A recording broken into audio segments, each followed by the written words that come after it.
We talked about power being a very good source of energies. We talked about waterfalls. Now we'll just look at the whole water, not as source of energy, but as source of living. No creature can live without power, correct? And part of it is power is regulating temperature in the body, facilitate to get waste out of our bodies. Yeah, those are the major thing for power. So power is very essential. You can stay without, you can stay without food for a couple of weeks, but maximum 2 or 3 days you can stay without power. Power really pull out all the waste out of the body through the kidneys to outside, and all the waste is coming, would help the power. And then it regulates temperature of the body. Temperature of the body is about 37 centigrade Celsius, 98 or so Fahrenheit. So this is, if you have hydration or dehydration, then the amount of H2O inside your body, which is account for 80%. So our body is really full with the power. It's about 80% of our body is H2O, and really it's helping in all the even manufacturing, helping the liver manufacturing. It facilitates the transfer of material from to liver to the body and so on. So as I said, you could survive for weeks without the food, but you cannot survive a couple of days without power. Power is also needed for agriculture, industry, transportation, and there's multiple uses of power, not only for energy itself, but a lot of other type of application. And not only the humans, but all the living creatures around us. So all the living creatures around us, they're really using power as mean or as ways to survive. So without power, you will see those living creatures will just diminish and die. So they cannot survive without power.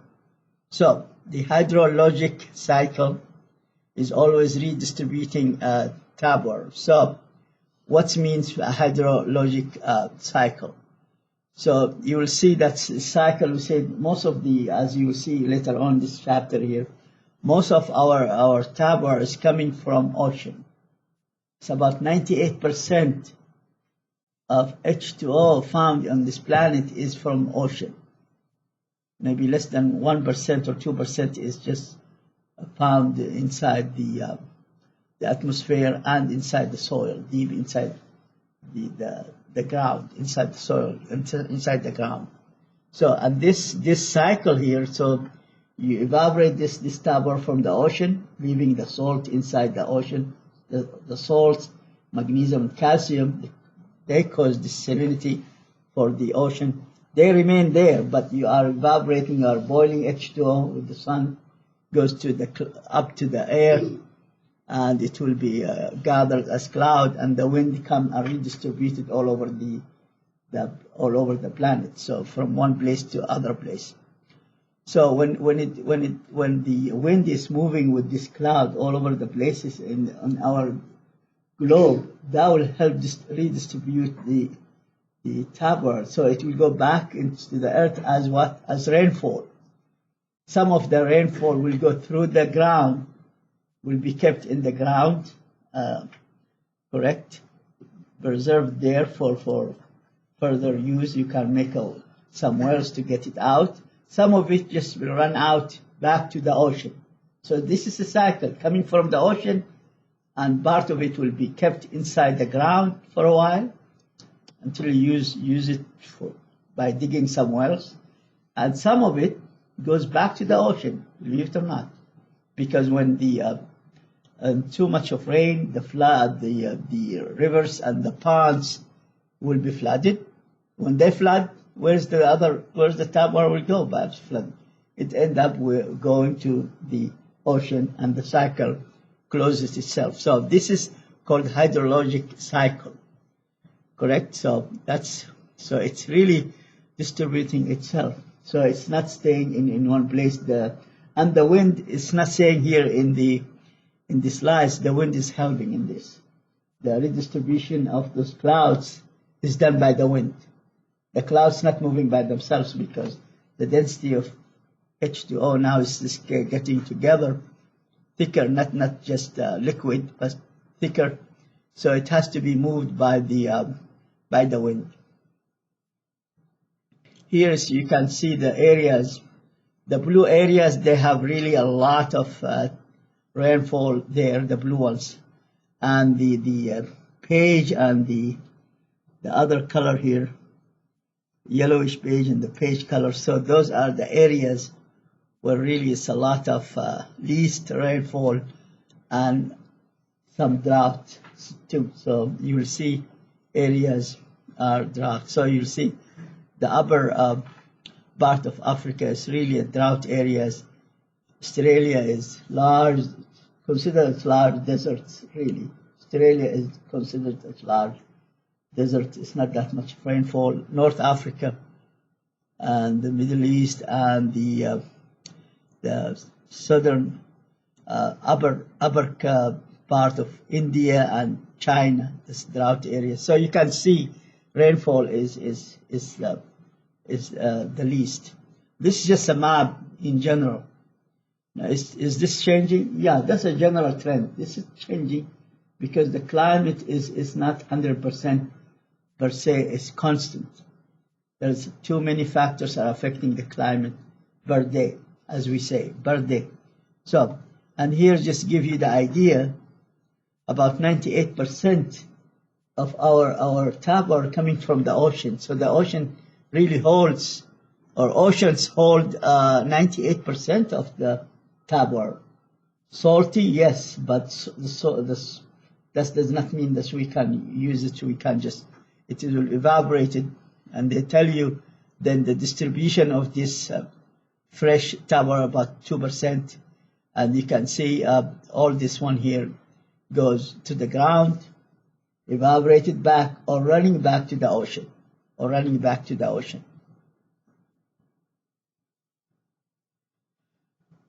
Glacier and ice and snow contain most surface fresh tap water. That's really true.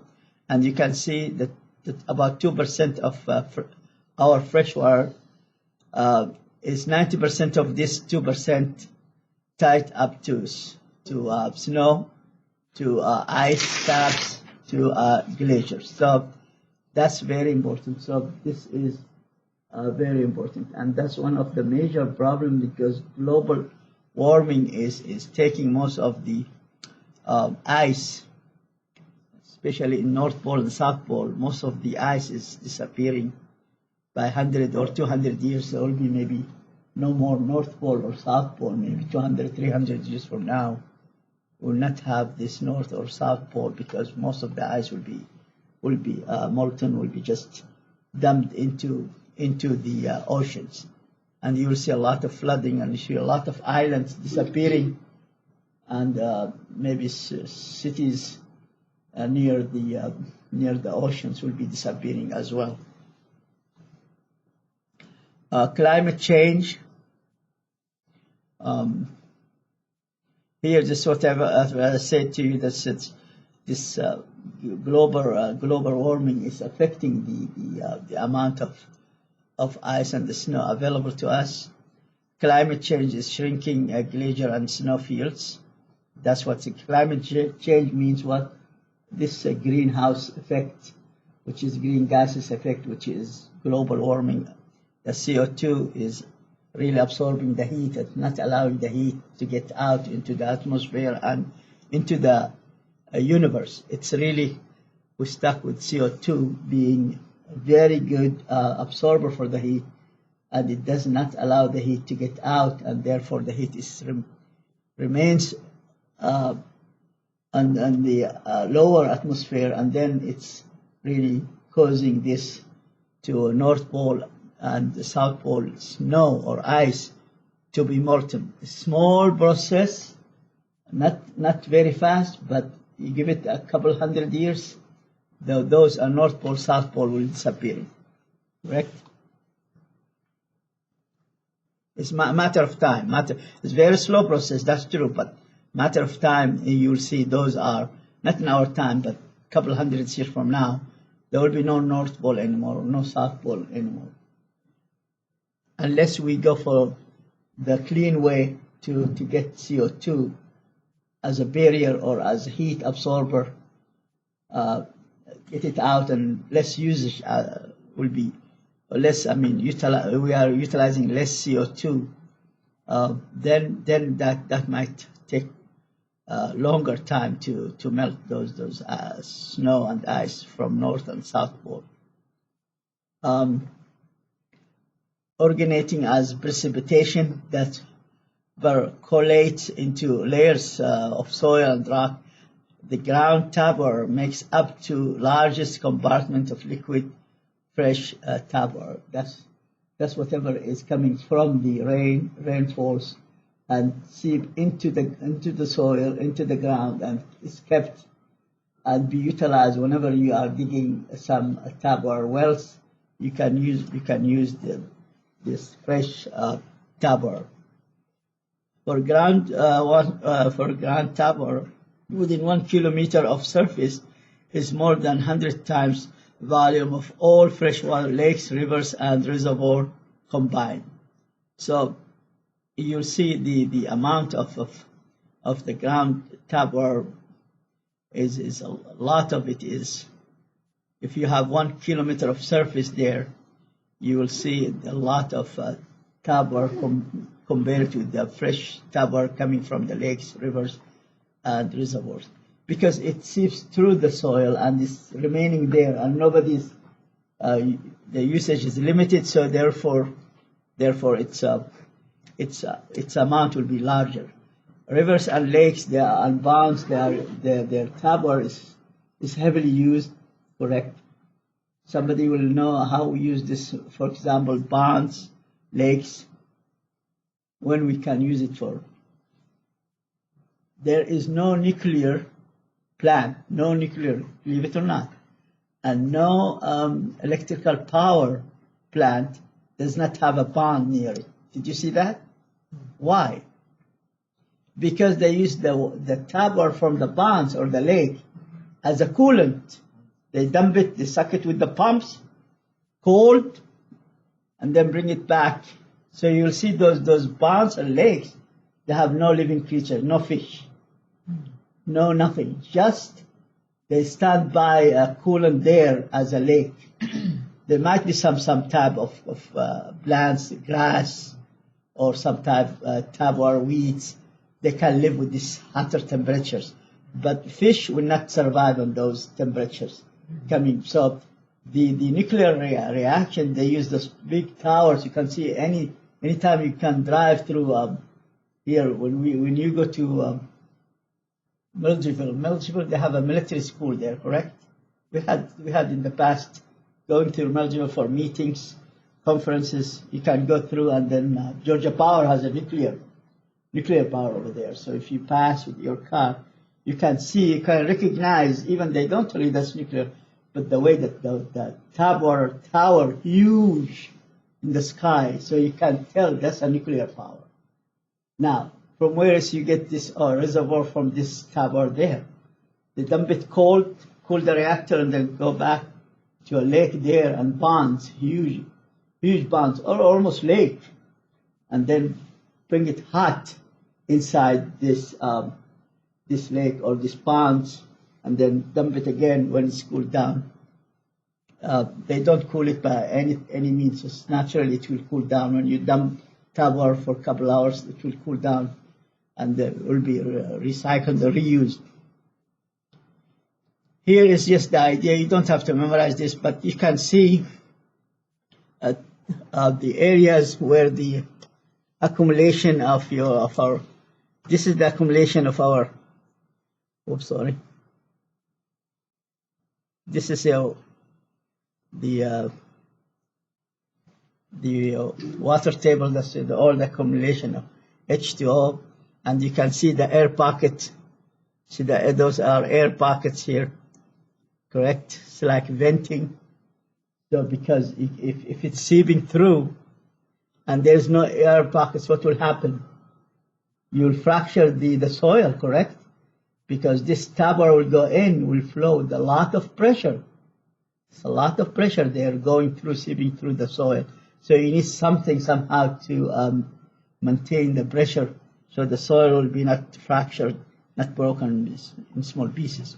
So those are the air pockets, are just like a helper to help maintain the correct pressure so the soil will not collapse. The soil will not collapse, and you get a lot of contamination of the seeped H2O. The seeped tabor will be not mixed with a lot of dirt and a lot of soil. So you will see H2O will be then the ground tabor at the bottom here, all the way here. Here is ground. But then when here, that's the usage, then we can use this one here for our usage. When you dig a well, then you have to go through all the bottom of to the groundwater with the pumps to pump it out.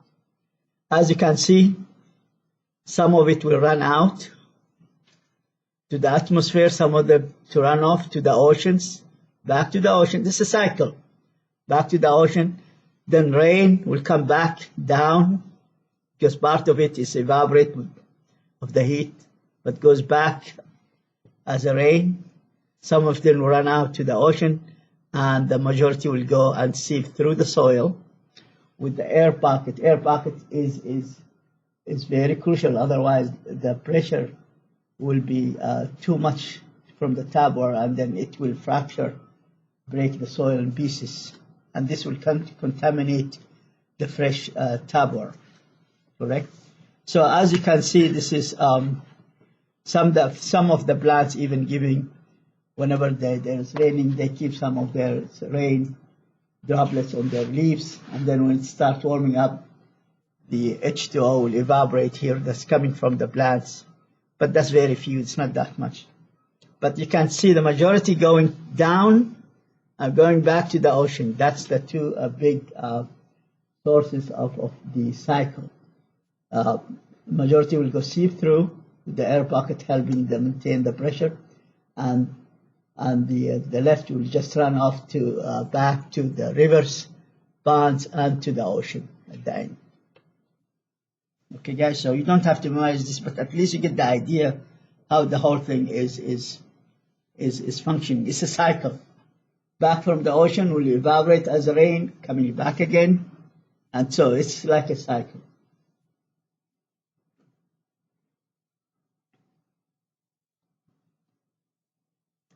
Rivers, lake, and wetlands cycle quickly. That's I say. Why? Because they are heated by the sun, and therefore the H2O, the tabor will be evaporated, coming back as the rain goes. Majority of it goes to the soil, seeps into the soil with the air pocket, and then leftover will come a runoff to river and lakes, which is end up with what? To the ocean. So as I said, ocean is 98% of our tabor on this globe is in the ocean, and 2% is just inside the ground. 2% inside the ground. You can see.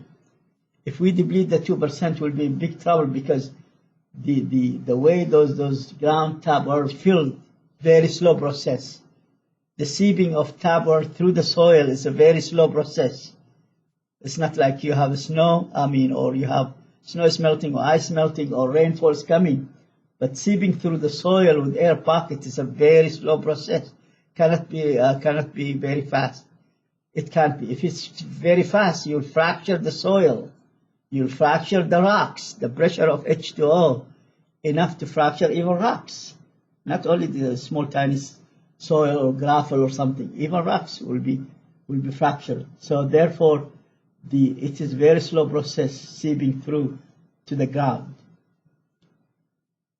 Lakes contain 100 times as much tabor as all rivers and streams combined, but much of this tabor is in a few of the world's largest lakes. That's really true. Not that many largest lakes around the globe. Which one you think we have? You saw somebody went to Chicago, so the big lake over there. Like They Michigan. call it the Windy City, because the Windy City, because this lake is generating a lot of tap water is going in, and this pushed by the really affecting the wind, the tap water amount from the lake. And I think Michigan has a big lakes too. Yeah, those Michigan and then the Chicago, that area, you see a lot of big lakes, but not everywhere. For example, in Africa you have Uganda, they have the largest. Canada, and Kenya, Uganda, and Ethiopia. Those are the most big lakes they have over there. But mostly up North African countries, they are really drought, desert, mostly desert. Yes. Wetland, swamp, wet meadows, and marshes play a vital and often unappreciated role in the hydrologic cycle. That's really true. That's really true. And of those, Florida have the largest swamp in the United States, but in the world too. Did you see all those alligators living in those swamps? And this is really, that's a fresh tabor, not a salty tabor. That's a fresh alligators and all that stuff. They are living in the sweet tabor, not in the salty one. They can't survive salty tabor.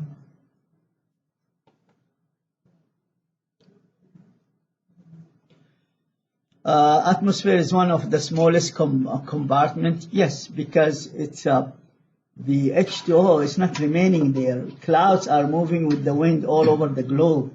Therefore, you will not see that much of H2O remaining in the atmosphere. So we'll tell you this has to be moving around. And but in this movement here, you are redistributing the tabors, correct? So it's whenever you have rainfalls, it does not really, it goes all over the world, this evaporation of those oceans, correct? And we have nothing to do with this evaporation. It's naturally, so the sun will come and you have a lot of oceans here. Open areas, so it will evaporate and the wind will come and then distribute it all over the globe. All over the globe will be distributed. And it's not staying for long because you have this clouds, and then when they collide, clouds of H2O, they collide. When they collide, then you produce this rain. And it says about 10 days, maybe less than 10 days. I would say less than 10 days even.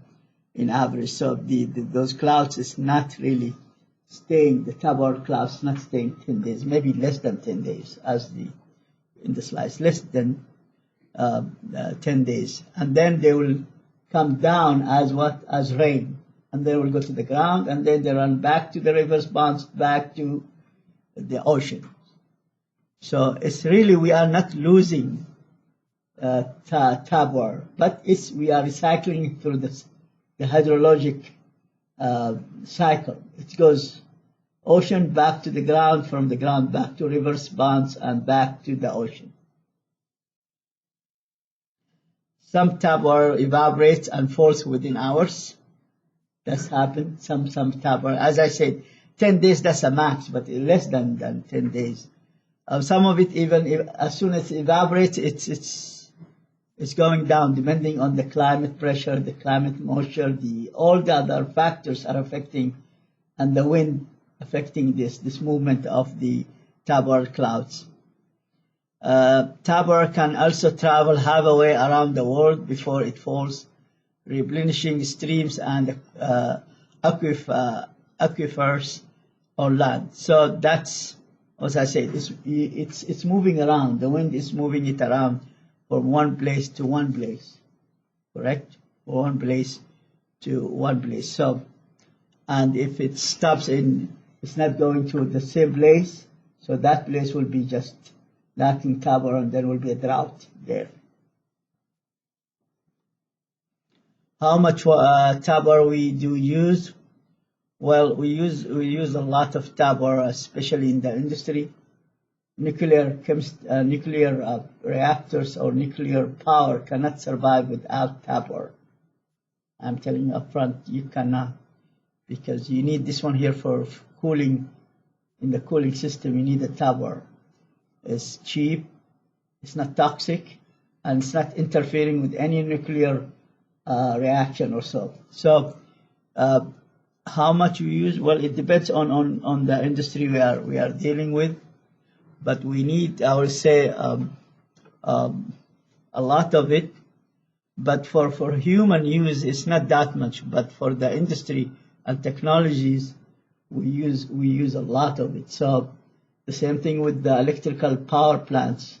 They use a lot of this TABOR as a coolant. So perhaps more than any other environmental factor, the availability of H2O TABOR determines the location and activities on human beings on this earth. Well, that's really true. People in Sudan, they were fighting because of this, fighting on the source of the TABOR. Whenever there is a pond, in the desert, Darfur is in Sudan is a desert. So whenever they have some TABOR, source of TABOR, they fight. All those tribal fighting in Darfur, in Sudan, as the PowerPoint mentions, that there's a lot of fighting to get this source of TABOR for their animals, for their animal use, for themselves use, for planting some trees that's resisting the drought, such as palms and something. Palms is well known. It's not using that much of TABOR. So TABOR is a renewable resources, but renewal takes time. As I said, seeping through to the soil, to the deep inside the soil, to the ground. It takes time. It takes time, and it takes time. So renewable water is almost plentiful in the tropics, where rainfall is heavy and large land masses. Well, that's speaking about this renewable TABOR this is in the Amazon area in Brazil, well known. This is especially in Brazil area. So in Brazil area, they have one of the largest river, Amazon River, and you will see a lot of, and the temperatures are mild, tropical environment there. So you'll have a lot of rainfall, and you'll see a lot of rainfall, and there can be reuse it, recycle it, and store it as well.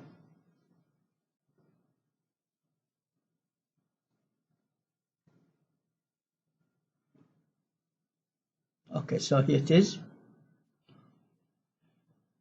Why use water for? We use water for many purposes, as I said. Mostly is our use for drinking is not that much, but most of the time we are using for agriculture. So that's another major beside the industry. Do we have the agriculture? So agriculture is a big issue because you need a lot of TABOR to plant a crop there. So if you plant a crop, so you need a lot of TABOR. Worldwide, agriculture claims about 70% of total TABOR withdrawal, and that is the use is increasing. So that's beside the industry, the technology, the industry, nuclear plants and electrical plants, power plants. So that's the usage. But agriculture is by far is the highest share of using the fresh TABOR. Raising a kilogram, here's just an example. Raising a kilogram of grain-fed beef takes more than 15,000 liters of TABOR, whereas raising goats require at least 90% less water. So it will tell you,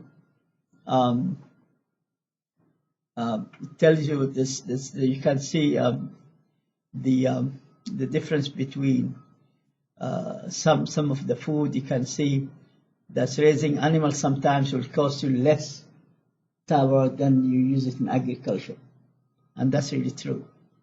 Rice cultivation, that's especially in Asia, especially in India. Rice cultivation, especially in India, it takes a lot of wetland. So rice is really planted in a wetland. All this tabor all over the place. It takes about 3 times as much tabor as raising potatoes or wheat or corn. So you can tell that most of our tabor for agriculture. Even the animals, raising animals is on the farm. It's not really costing that much of tabor use. Industrial and domestic uses tend to be by far lower than agriculture use, and this is very important. Agriculture, number one, the industry, as I said, 2 industries are using heavy. They are heavy tabor users. The nuclear industry, the nuclear just for electricity, and the electrical power plants. So nuclear reactors for cooling, and the same thing, the electrical power plant, they use it for cooling. So cooling tabor for power plants, and here is missing what it should be, not power plants only, and it should be and nuclear reactors, correct? That's different story. Nuclear reactors, both of them, they use H2O as a coolant, correct? By far largest single industry use, but still the agriculture is using more than those 2 industries, the nuclear industry and the electrical power plant industry. So they account for 50% to 70% of industrial withdrawal. Okay, some chemical plants, they producing some ethanol, some chemically, not from the corn. Now chemically, they produce formaldehyde. Remember the formalin? That's when you go to a biology lab, you will see this solution that's preserve the dead body. Those they use some tabor as reactant, as a source of to produce those chemicals. Correct? You can use tabor there, but that's very small amount. But most of the industry is those 2 industries are really they have lakes, big huge lakes, but no fish inside because they dump the hot tabor from cooling back to this lakes or ponds. And this temperature is so hot, boiling, kill any fish or any living creatures. Only very specific weed, very specific plants that can resist this higher temperature, correct? So rapid growing demand for tabor is for biofuel production. Biofuel production is used to get ethanol from corn. Even this process, you need tabor because you can, whatever you have, you can use tabor for that, for cooling. You can use for cooling itself, for cooling the reactors, or as a precursor, as a reactant, part of the reaction itself. It currently takes 4 to 5 liters of tabor to produce 1 liter of ethanol. So you are producing one liter of ethanol, correct? And you need 4 to 5 times liter of tabor. So you can see here, the biggest milk bottle, that's 1 gallon, correct? 1 gallon is 3.75 liters, say 4 gallons. So just 1 liter, you need 1 big milk bottle filled with tabor for usage. So you can see the the ratio between those two. The shortages of tabor may limit the switch to biofuels. So one of the disadvantages of biofuels is the usage of tabor. So it uses a lot of tabor inside for cooling purposes and as a reactant. They can use it as a reactant as well.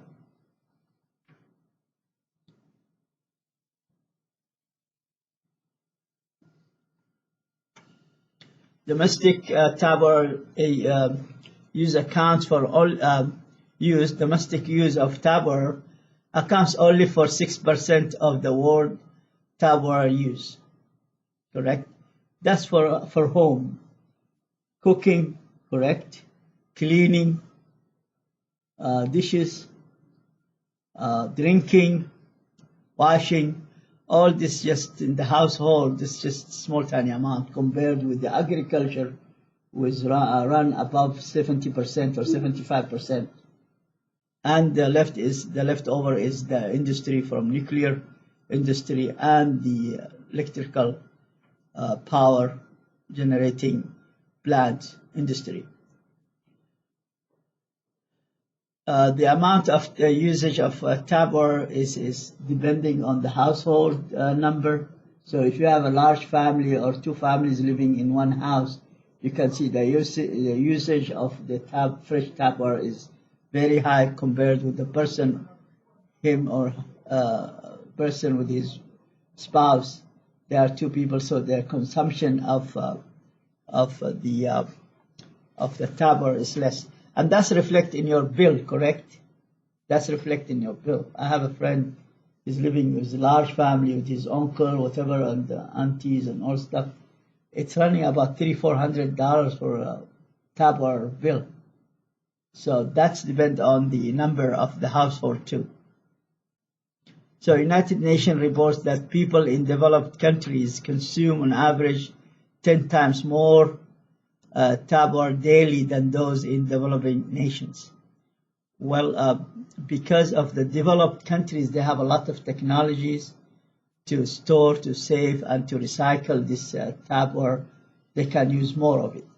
The developing countries, especially when the areas where the drought is, north in the Tibet, North China, North Africa, some areas they can't afford using overuse of fresh tabor because they have limited resources of tabor there. Poor countries cannot afford the infrastructure, as I said, mentioned, to obtain and deliver tabor to their citizens. Correct? Dealing with tabor scarcity, the shortage means. So, well, how we deal with it? So, well, it's always the poorer countries need help from the very developed countries in the sense how to recycle, store, and reuse of this fresh tabor. Now, just to let you know that whenever you are using in your sink the tabor, it's not going to the ground. No, it's be collected by the county and goes to the tabor treatment plant. Each county has a huge tabor treatment plant, which which take it out all the solids, all the contamination, all the fungi, all the parasites, all the viruses. So, and then you get recycled. So, whenever you are using tabor, make sure that you understand it's coming from treatment plant.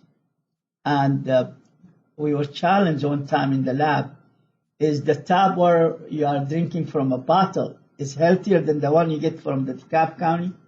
What do you think the answer came out in the lab? What's the answer? Somebody will tell me? When you drink the tabor from a bottle, or you drink it from your faucet direct, which one is healthier? The bottle. The bottle? Yeah.